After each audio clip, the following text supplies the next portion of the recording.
Well, good morning. I really liked that five beyonds framing. I think we should put that into our founding documents for this conference. We are on a tight schedule, so I'm going to give just the briefest introduction to the man sitting next to me, Dr. Yasheng Huang, who I think needs little introduction in this forum.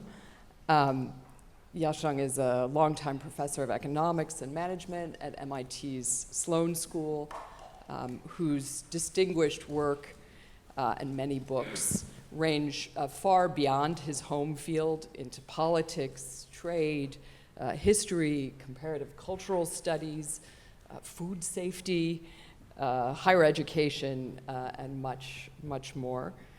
His most recent, I think it's your most recent, and very ambitious book, which I commend to you, is called The Rise of the East: How Exams, Autocracy, Stability, and Technology Brought China Success, and why they might lead to its decline. It was named a best book of 2023 by Foreign Affairs. If you will permit me just one personal aside by way of introduction, I realized as I was driving into town yesterday that it's almost 25 years to the day since I began work as a reporter on China for Time magazine. And Duncan Clark was one of the very first people I ever interviewed that summer and was enormously patient with me as I fumbled through my list of questions over the phone from my desk in Hong Kong. I did not interview Yasheng, but after I had been on the job for a few weeks, my mentor, who was then an editor at a US newspaper, came to Hong Kong and took me to a dinner party, which turned out to be a very small dinner party at which my boss was also present. And I was very young and very green and very shy, and I wondered frantically what I would talk about with these giants.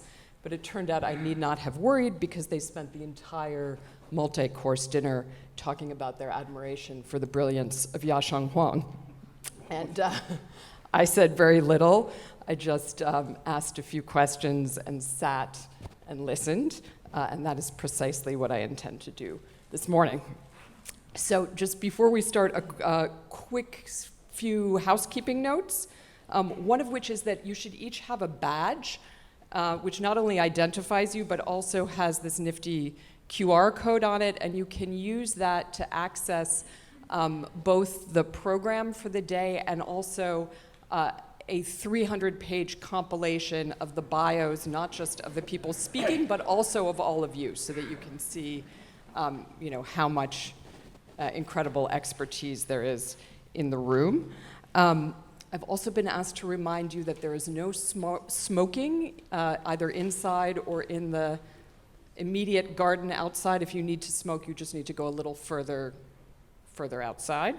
And if you have bags with you, it doesn't look like anybody does, but if you have bags that don't have anything too valuable in them and you want to store them, you can see Raya at the back of the room, and she will help you get them to room number 9, where they will be stowed safely. So, it's hard not to just start by saying what a pleasure it is to be here in Paris, in a room full of colleagues and friends and experts that I admire, and as an emissary from Asia Society New York, I just want to say that this feels like a meeting that at this moment could really only happen in Paris. And it ought to be happening here, and sort of in the crazy, increasingly polarized world that we're living in, it feels like it's a conversation that very much belongs in Paris. The timing of the conference is also very deftly planned to coincide with a spate, or maybe even an onslaught of news on relations between Europe and China, and we're going to get into that in a minute. But I thought before, our primary purpose is to give some framing for today's more detailed technical discussions. And so to start, I thought I would just ask you some very broad questions about China right now. And in particular, maybe you could just talk about what you see as the most important challenges that China is facing as a country. kind of how it's doing in July of 2025, and maybe what's sort of puzzling you most in this moment? Thank you, Susie, and also I echo Susie's remarks about how important and timely to have this event in Europe, in Paris. And let me give my thanks to Asia Society and also Salzburg Foundation. And I had the pleasure of speaking at their annual conference last June in Salzburg. To get to your question, I think one of the striking features of the Chinese economy, and we can extend that way of looking at the country to politics, one of the prominent features is the duality between technology and economic performance. On the technological side, at least if you go by the individual cases and individual pieces of technology, China clearly is emerging as a superpower in number of domains, in the EVs, solar panels, wind turbines, and also China is emerging as a major producer of scientific knowledge, scientific research.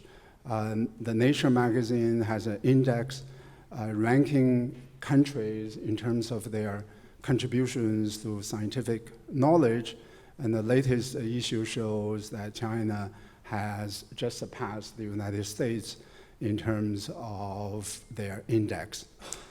And by the way, Trump administration would help improve the Chinese index next year and the year ahead. So that's on the technological side. But on the economic side, the Chinese economy is showing some really concerning signs of weaknesses. If you look at, sometimes we look at GDP, but we need to go beyond the GDP numbers. The official numbers on the GDP are not that bad, but there is a widespread skepticism about the accuracy of the official statistics on GDP growth. As an academic, we have long been skeptical of Chinese official statistics. I wrote a paper about this a few years ago. There have been a number of academic studies that show that Chinese official statistics to be inaccurate.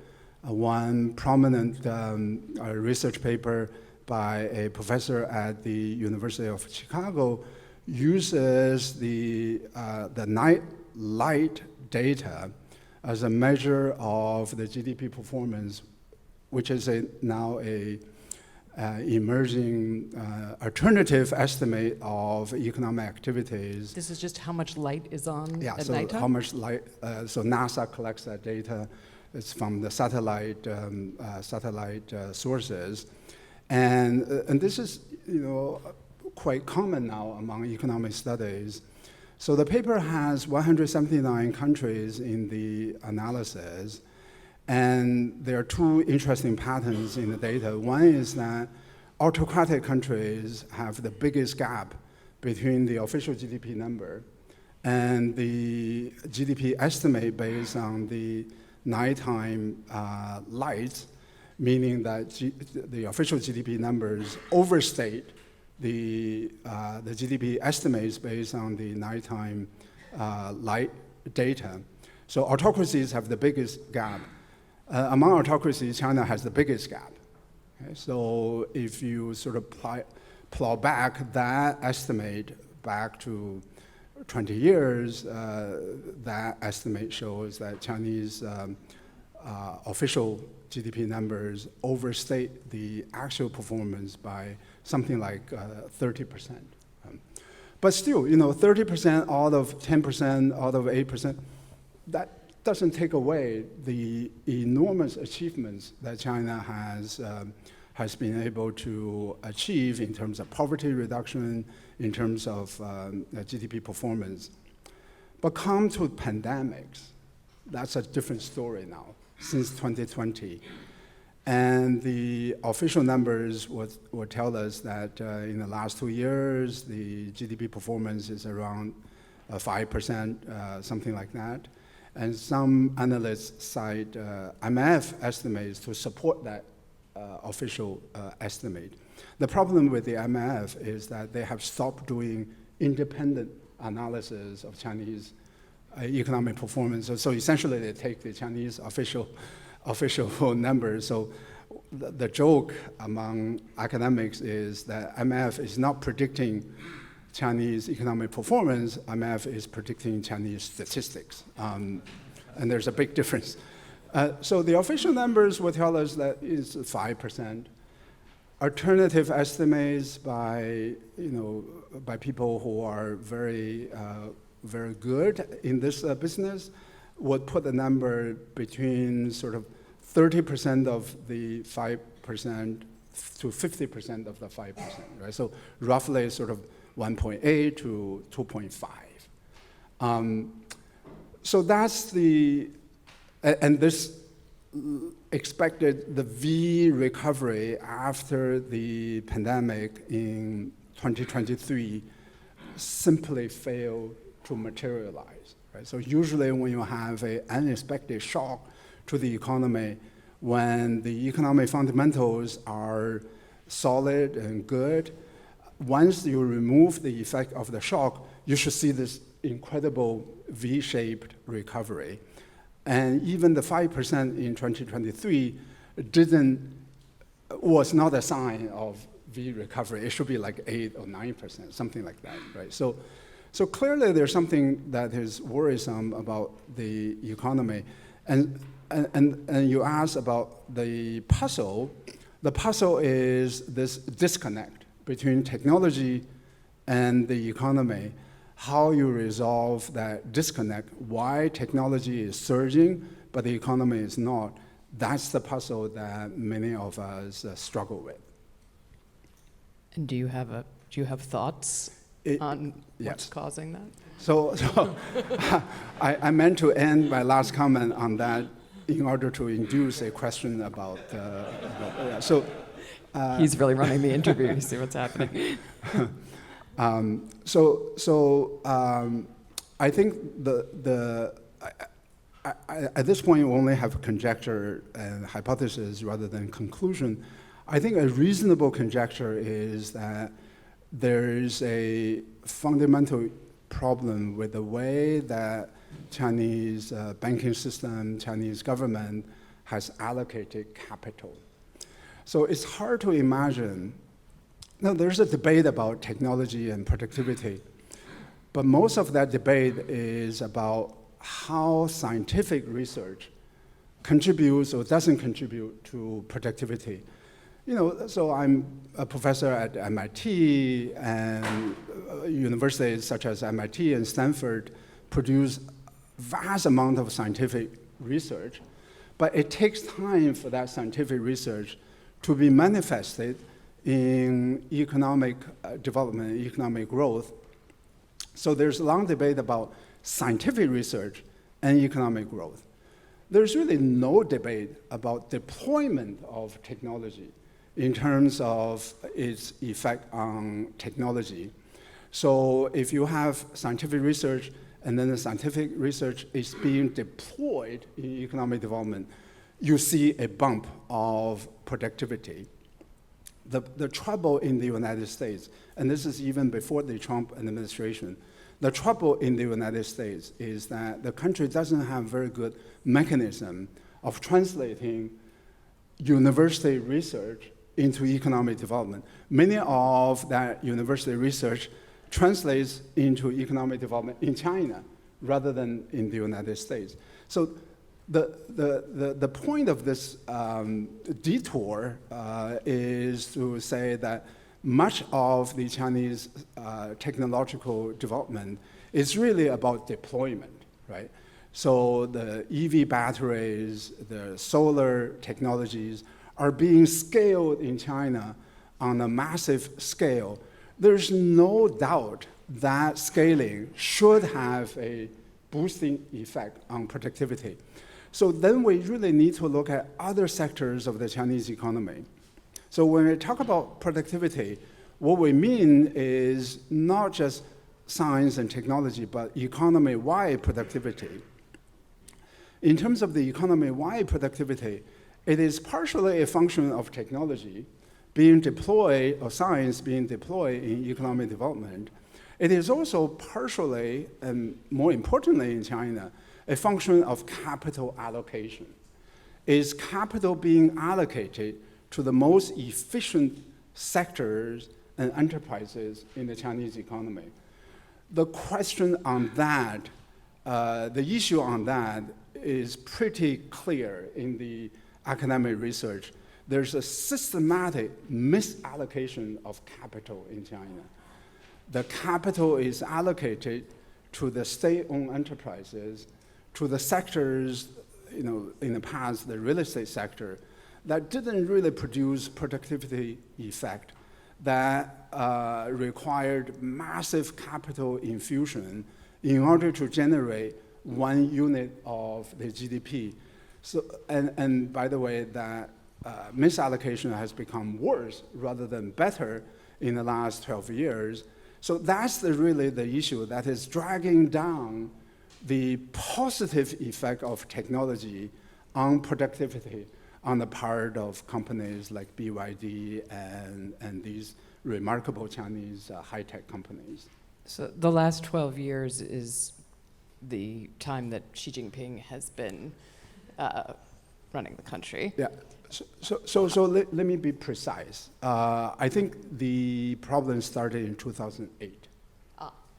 So long. So essentially, the starting point is 2008. In 2008, global financial crisis happened. Many of us at that time advocated this would have been the opportunity for China to pivot from an investment-driven growth to a consumption-driven growth. And the first term of Hu Jintao and Wen Jiabao did move the economy in that direction.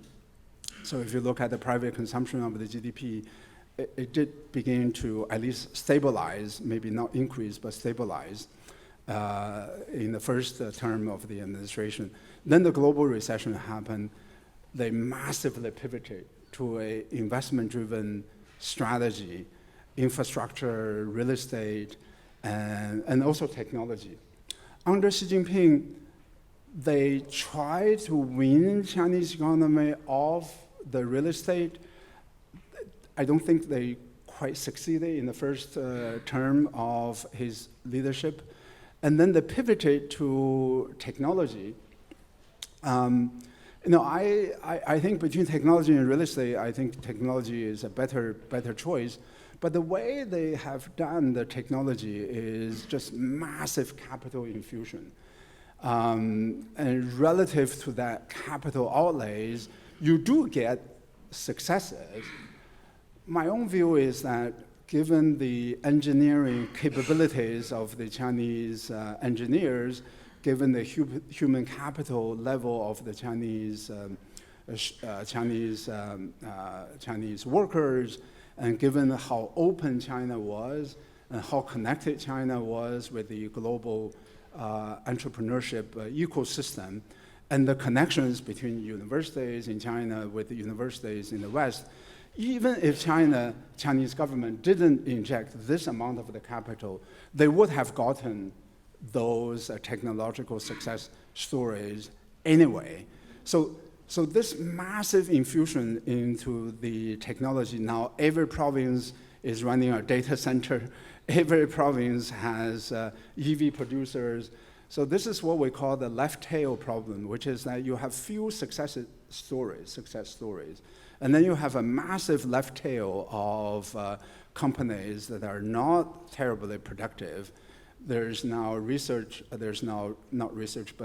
reporting on how many data centers are not being used. All that capital that is sunk in these projects is not being deployed for other useful purposes. And so that misallocation has not been solved by the Xi Jinping leadership. And what's your understanding of where is the rationale driving this misallocation coming from? Is it political considerations? Is it about Xi's style of leadership, or is it something internal to kind of the economic thinking of the? So I have a book coming out in January 2026 that traces the rise of technocracy to what I call basically Shanghai model. So I grew up in Beijing. I never had a rosy view of Shanghai, and my research career has reinforced my bias. So basically, since 1989, China has been ruled by people from Shanghai. And they had this view that the urban development was the sort of crucial economic growth engine, right?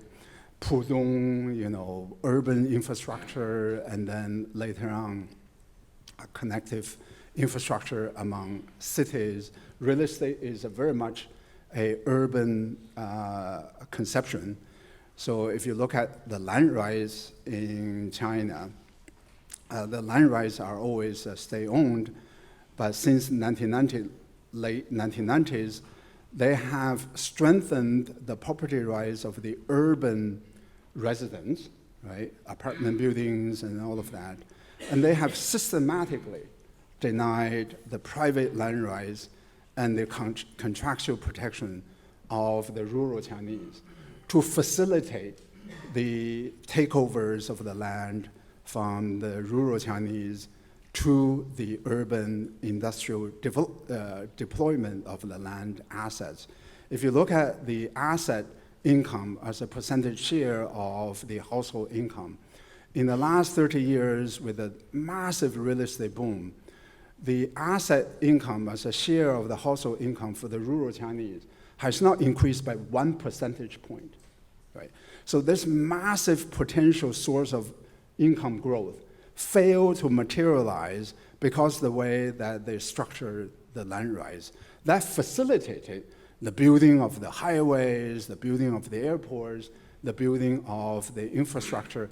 I would argue that China massively overbuilt, right? And if you look at the debt to GDP ratio, it's rising tremendously. So this technocracy view is deeply ingrained, going beyond the current leadership. And I think Xi's leadership is more methodical, and is even more single-minded about technology, in part because of the tensions in the global arena. So I just had a paper with the Center for Economic Policy Research.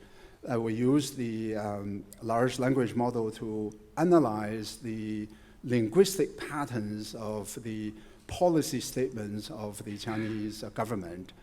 And the analysis shows clearly that the bias toward supply side of the economy has increased dramatically since 2016, when the first Trump administration began the trade war, and then the Biden administration reinforced the trade war as well as the technology war. So the trade war and the technology war have reinforced this existing bias toward technology.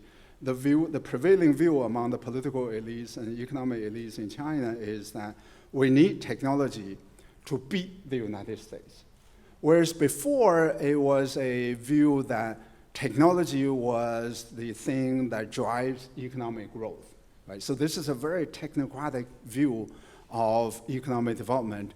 I'm not saying that this is completely wrong, but what I'm willing to say is that in an economy such as China, what is more important is capital allocation.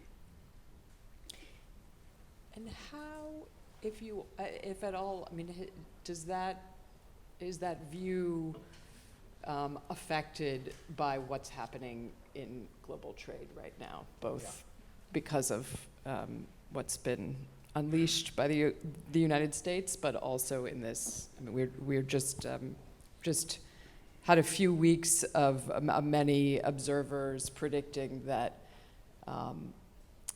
that the U.S. was going to sort of push Europe and China closer together. That seems to be not likely to materialize, at least in this round of trade talks. But how, sort of orient what you've just described in this new landscape of trade. So it's hard to predict the specifics of the trade negotiation in any situation. I think it's especially hard to predict the specifics today, given what we know about the Trump administration. What I'm willing to say is that there are broad parameters that have fundamentally changed since the first Trump administration. When the first trade war began in 2018, Chinese economy was still on a reasonable footing, right? And that was before the COVID lockdown. That was before the crackdown on the internet companies, Alibaba and Tencent and companies like that. That was before this idea that the rise of the East and the fall of the West. So there was a degree of reasonableness to the economic policy. So, the domestic economy was on a stronger footing as compared with today. And today, so I already laid out the issues in the Chinese economy. So one sector that is kind of generating productivity, generating income growth, generating employment is the export sector, right? Technology, technology, even in the best days of technology is not a employment-generating sector. It may have spillovers on other sectors given time by creating new demand, by creating new sources of income, but that's going to happen in the future rather than today. The fundamental problem in China now is lack of robust employment growth. And that growth is still, because export sector is still labor intensive, so there's one estimate by Goldman Sachs that the export to the United States is responsible for 15 to 20 million jobs by rural migrant workers. So it's very important. When we talk about technology in China, people are fascinated, but China has still 700 million rural residents, close to 300 million rural workers. Working off of the farm. Working off the farm. Yeah. You can talk about consumption growth all you want. You can talk about technology all you want. If you don't deal with that issue, you can talk about Gucci bags, you can talk about all that, watches in Shanghai and all of that. If you don't have a robust consumer response from that segment of the population, the fundamental rebalancing of the Chinese economy has to wait, right? So that's where the issue is. That's where the reforms are needed, not just these sort of narrowly conceived policy measures. And what do you think is likely to spur those reforms, if anything, or what is likely to continue to hinder them? Yeah. So I think it's a relief to the Chinese government, and also it's probably a relief to the Trump administration that the two sides have come to some sort of deal. We don't really know the details of the deal, but we know that they have a deal.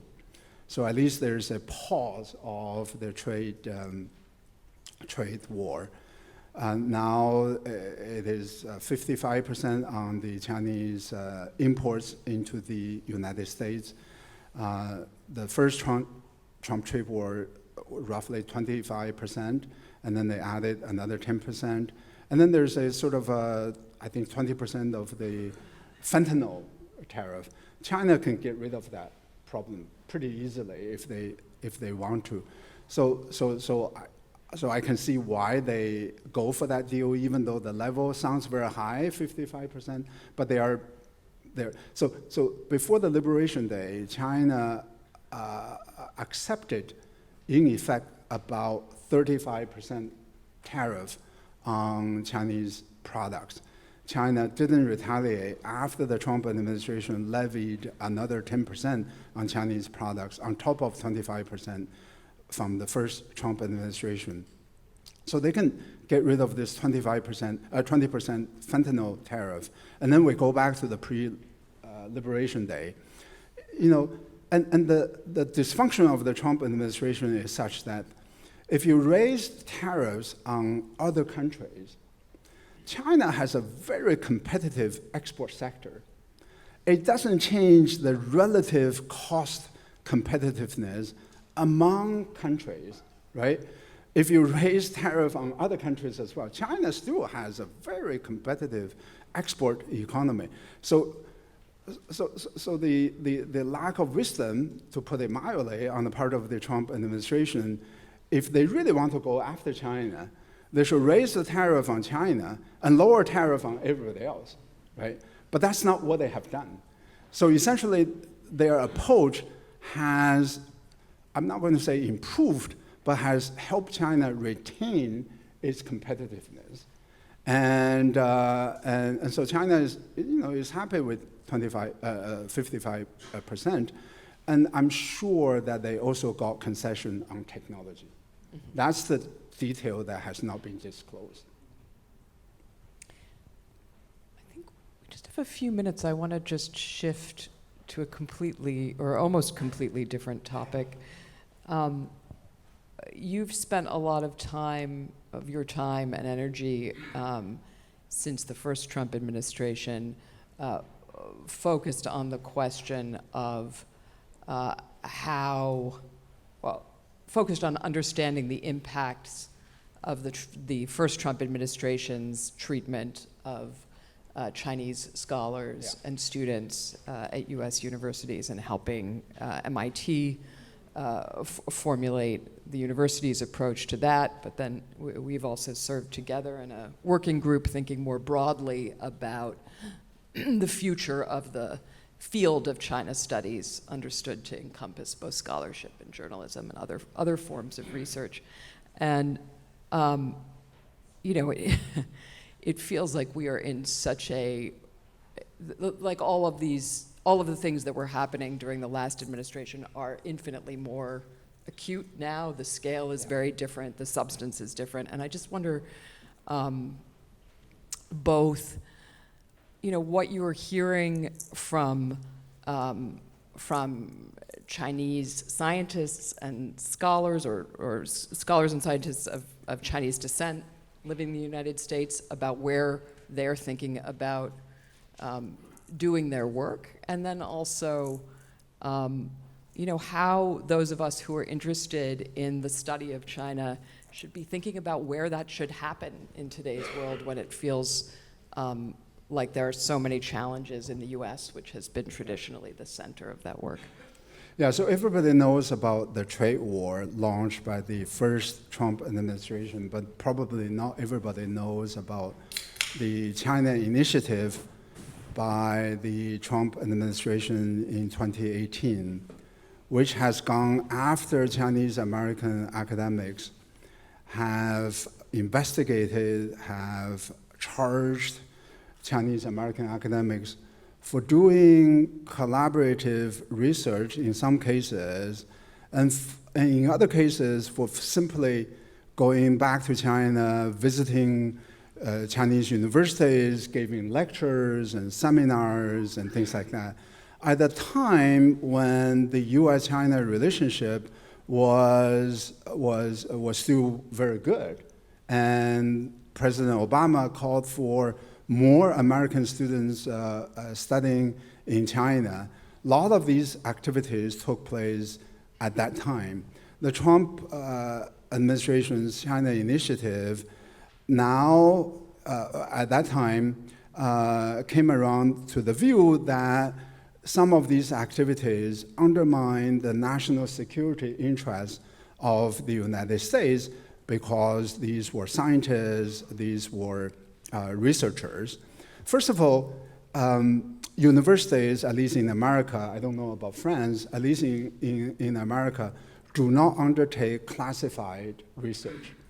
One university that does classified research is MIT, but it is in a place called Lincoln Lab that requires national security clearance, and I'm an MIT faculty member. I can't even go there. I can't even drive nearby, and so we don't do classified research. We put our research in the public domain. So it's a little bit hard to reconcile the nature of the academic research, open, fundamental, with this view that the Chinese are stealing proprietary knowledge and proprietary technology through academic research, right? So there's a fundamental disconnect between what they say that the academics are doing and the nature of the research enterprise. Secondly, they have gone after these Chinese American academics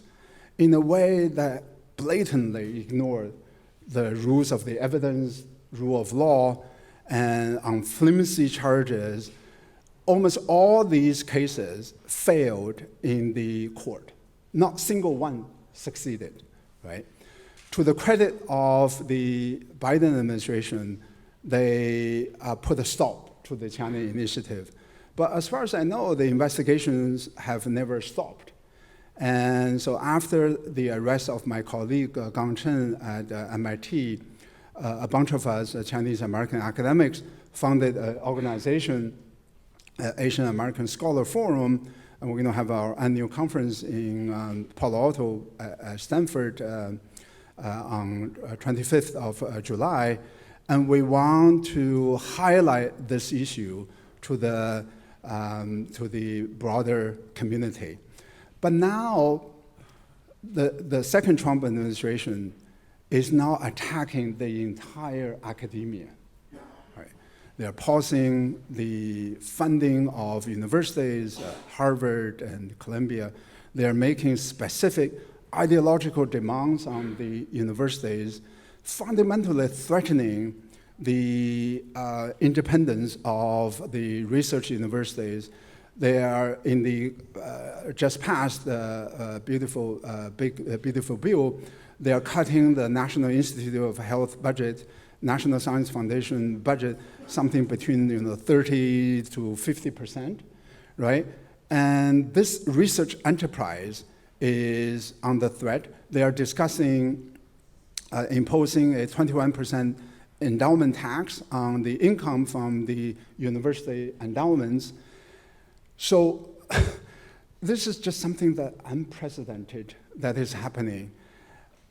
Within that broad attack on Chinese, on science and technology, on research enterprise, we as social scientists focusing on China, are also going to be looked at and questioned. Once I gave so I'm working on a large-scale project on the history of Chinese technology, going back to the 5th century BCE to 19th century under the Qing dynasty.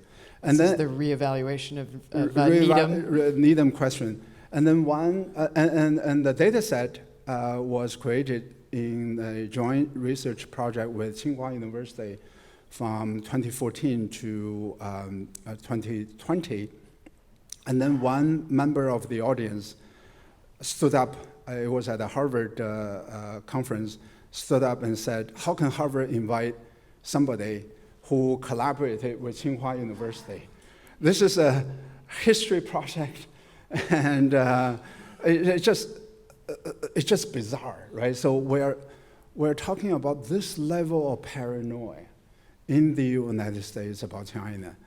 And anything that we do, especially, I was born in China, I was raised in China, especially people of my background, it is what I call, and also on Twitter, on social media, we are being constantly attacked. So I very much agree with Jing.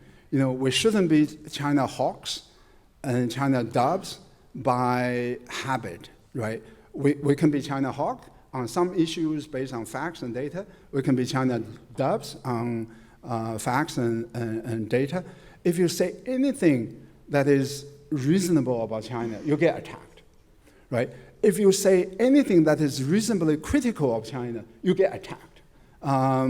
It's just unbelievable. So this is something I call vigilante McCarthyism, right? So essentially sort of a McCarthyism instigated by social media.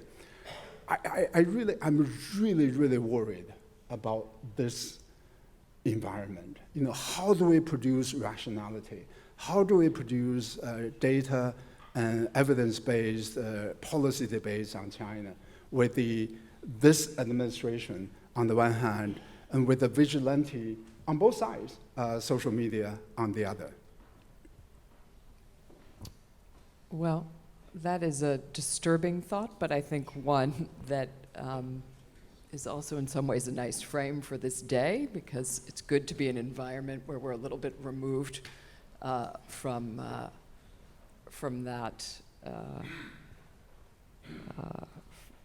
that toxic atmosphere for the work that we all value.